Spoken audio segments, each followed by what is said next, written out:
Syracuse basketball played a solid 35 minutes to end this game. But unfortunately, basketball games in college are 40 minutes long, and the Orange did not start on time. That's why they lost.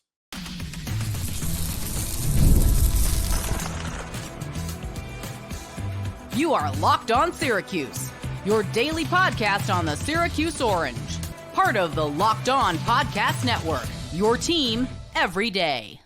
Syracuse basketball loses to Wake Forest 81-71 this afternoon, and this is a mini post-game reaction podcast here on Locked On Syracuse. I'm Jackson Holzer, and thank you for making Locked On Syracuse your first listen of every single day here on the Locked On Podcast Network, where it's your team every day, and we are free and available wherever you get your podcasts. And folks, Syracuse basketball did not play a terrible game. This is not one of those post-game reaction podcasts where I am going to scream and yell for, in this case, 15 minutes, because this is only going to be a mini podcast due to timing. But it's not going to be one of those podcasts where I am complaining the whole time about how bad the team is. Really, the issue with Syracuse basketball in this game comes down to the start. They did not start this game on time. The Orange trailed a little over 5 minutes into this game, 19-3 on their home floor to Wake Forest. This is not the cream of the crop of the ACC. This is not like Duke coming into the building in 2022. And if you remember that game, that was a nightmare. Wake Forest isn't a bad team, but 19-3 in the first 5 minutes. Syracuse basketball was booed before the first media timeout. Nothing was going right, to summarize it for you. Nothing. Absolutely nothing was going right. Wake Forest, they were just getting a bunch of dunks. Syracuse basketball is consistently turning the ball over, and well, it reared its ugly head at one point in the second half as well. The stretch reminded me like any other bad stretch of basketball we've seen from Syracuse this season. It was similar to how it was against Tennessee to start the second half of that game, against Maryland at the end of the first half in that one. It was bad. And Syracuse basketball, to their credit, like I said from the jump, they played a solid 35 minutes after their start. They rebounded, and they took a 6-point lead at multiple points in the second half. But there's just one problem with that. When you are falling behind 19-3, which is 16 points, you are consistently playing catch up the entire game. So yes, they recovered and took that 6-point lead, and that's great. But if you just start the game on time, you don't even have to be winning the game. Just, I don't know, don't fall behind by 16. Maybe instead of that, you're down by 5. Well, all of a sudden, that 6-point lead that Syracuse had in the second half becomes a 15-point lead. You see the difference? See, a lot of times in basketball, people will tell you nothing matters until the end. And to some extent, they could be right. But in this scenario, that's not the case. Syracuse basketball lost this game primarily because, for one reason or another, they just could not start on time. I'm Jackson Holzer. This is Locked On Syracuse, and this is a mini post-game reaction to Syracuse's 81-71 loss at home against Wake Forest. And folks, by the way, the Orange are still searching for their first major win of the season. What do I mean by that? Well, they are 6-7 on the year. They have 6 wins, right? All 6 of those wins have come against mid-major teams. Teams that do not play in the Power 5. They are now 0-7 against power competition. Not very good, considering the fact that every game from here on out is going to be against major competition, barring a miracle run to the NCAA or NIT tournament. So they better get together fast, to put it lightly. Coming up, we'll talk about some of the stars of the game, some of the players that, quite honestly, they don't really deserve a lot of criticism with this one. Stick with me here on Locked On Syracuse. Did Rocket Money help you find any subscriptions you forgot about or that you were paying for twice? That definitely happened to me. I had a few subscriptions that I didn't even realize I was still paying for, and Rocket Money made it so easy to track them all down. It's like having a personal assistant for your finances. Rocket Money is a personal finance app that helps find and cancel your unwanted subscriptions, monitors your spending, and helps lower your bills so you can grow your savings. It brings everything together in one place, whether it's subscriptions, your spending habits, or even the goals you want to hit this year. Rocket Money has over 5 million users and has saved a total of $500 million in canceled subscriptions, saving members up to $740 a year when using all the app's premium features. For me, one of the best features is the subscription tracker. I've used it to cancel services I wasn't using anymore, and I've already saved a ton. Plus, with their goals feature, I've been able to automatically set aside money for my future. No more stressing about budgeting every month. Cancel your unwanted subscriptions and reach your financial goals faster with Rocket Money. Go to rocketmoney.com/lockedon today. That's rocketmoney.com/lockedon. rocketmoney.com/lockedon. The main reason Syracuse basketball was in this game to begin with, the main reason why they were able to fight back from a 19-3 deficit and at one point take a 6-point lead in the second half was the play of two players, Kyle Cuffe and Lucas Taylor. Let's start off with Kyle Cuffe, who finished the game with 14 points. He was not efficient from the field. He was only 2 of 14. That's not good. More on that in a second. And 9 of 11 from the free throw line, and he played 36 minutes. Also more on that in a moment.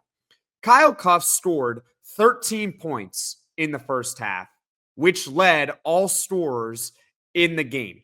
And he didn't necessarily have it in the second half, but his energy and effort and defense was still there. He had an excellent defensive play just before the under 4-minute timeout where he had an excellent closeout in the corner. He stopped the drive in either direction, and then he also created a turnover on the play. My only critique of Kyle Cuffe is that he can't be settling for threes. He is not an elite shooter. He was 1 of 8 from the three-point line this afternoon, and I understand that he did hit that 1-3, but 1 of 8, he cannot be shooting 8 three-pointers in a game unless he's just ridiculously hot. Like, if you're making them, keep shooting them. That I don't have a problem with, but 8 of them, and you're only 1 of 8, and you're not a three-point shooter, no bueno.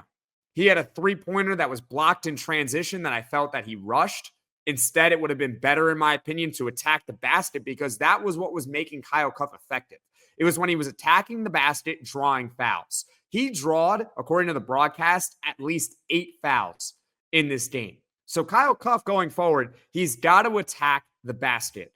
Period. End of story. And to his credit, when he did attack the basket and got fouled, he was making his free throws. 9 of 11 is a solid percentage. That is over 80%. You will take that every single day of the week. Kyle Cuffe overall, I'm really not being too harsh on him. Just going forward, please don't shoot that many threes. But overall, he was excellent, and he doesn't really deserve a lot of blame at all for this one.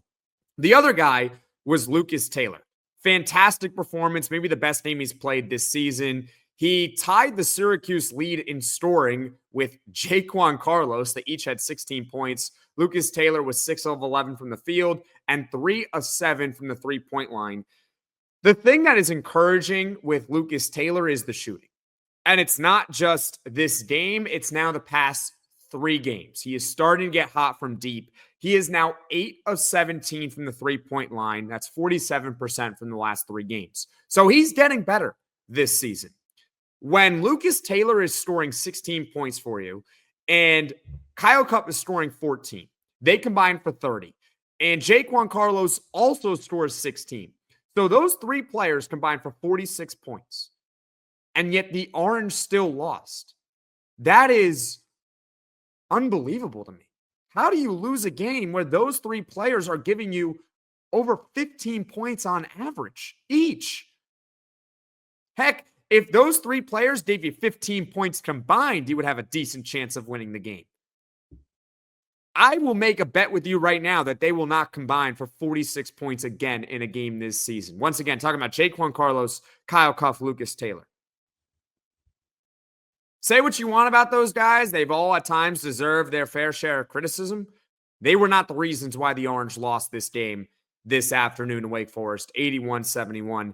And I'll talk about Coach Autry now before I end off this mini podcast, because I've been very critical of Adrian Autry this season. I have not been impressed with the job he has done for one reason or another, whether it's assembling the talent or coaching the talent. I have not been impressed, but I will give Adrian Autry some credit. I want to be fair to Adrian Autry here on this podcast. Once he realized that Kyle Cuffe and Lucas Taylor had it in this game, he didn't take him off the floor. Unlike in previous games we have seen with Kyle Cuffe and Lucas Taylor. He didn't take him off. Lucas Taylor played 36 minutes. Kyle Cuffe also played 36 minutes. Those two led the team in minutes played, and they played instead of this duo, Chapa Moore and Chris Bell. To me, it's more excusable for a guy like Chapa Moore in the sense that, look, when he struggles, he's only a freshman. He's going to make mistakes, and he's only going to get better long term. You have to figure that, right? With Chris Bell, he's just in the doghouse. Chris Bell just doesn't have it. 0 points, only took 1 field goal. He missed a 3. He played 9 minutes, had 2 turnovers. He had 2 turnovers and the same amount of points you and I had. 0. And that's supposed to be your star 3-point shooter. I think I'll talk about him more tomorrow in a full post-game reaction podcast that I'll do for you guys. Don't worry, I'm not jipping you or anything like that. It's just because of the timing, I cannot deliver a full podcast this afternoon. So the bottom line, Syracuse basketball in this game loses 81-71 to Wake Forest at home. They are now 0-2 in the ACC, 6-7 overall. It has certainly not been the season any of us wanted. Jaquan Carlos, Lucas Taylor, and Kyle Cuffe combined for 46 points, and the Orange still lose by 10. Kind of a miracle, if you ask me. Leave a comment in the comment section below your takeaways from this afternoon's contest. As far as what is coming up on the podcast in the future, like I said a moment ago, I will do a full post-game reaction breakdown, takeaways, reaction tomorrow. So don't worry, I'm not jipping you guys out of it. Also, starting center John Ray Reed, if you recall, he announced after the Holiday Bowl that he was coming back to college. He did not specify that he was coming back to Syracuse, and well, for good reason, because today we learned that John Ray Reed, the starting center for the Orange, in football, he entered the transfer portal, so a mini podcast coming on that. And of course, if there's any breaking news and I am available to record in that time, I will not be available if there's breaking news tonight, but going forward, if I am available, I will record after that. Next time I see you guys, it'll be 2025. I'm wishing everyone here a happy new year. I am sorry that Syracuse basketball could not get it done this afternoon, but at least you were able to hopefully enjoy a mini post-game reaction podcast from myself. All right. Thank you all so much for watching. Thank you all so much for listening. If you like this video, click that like button. If you really liked it, subscribe to the channel, turn on those notifications so you know right away when I am dropping the next podcast. Happy New Year, everyone.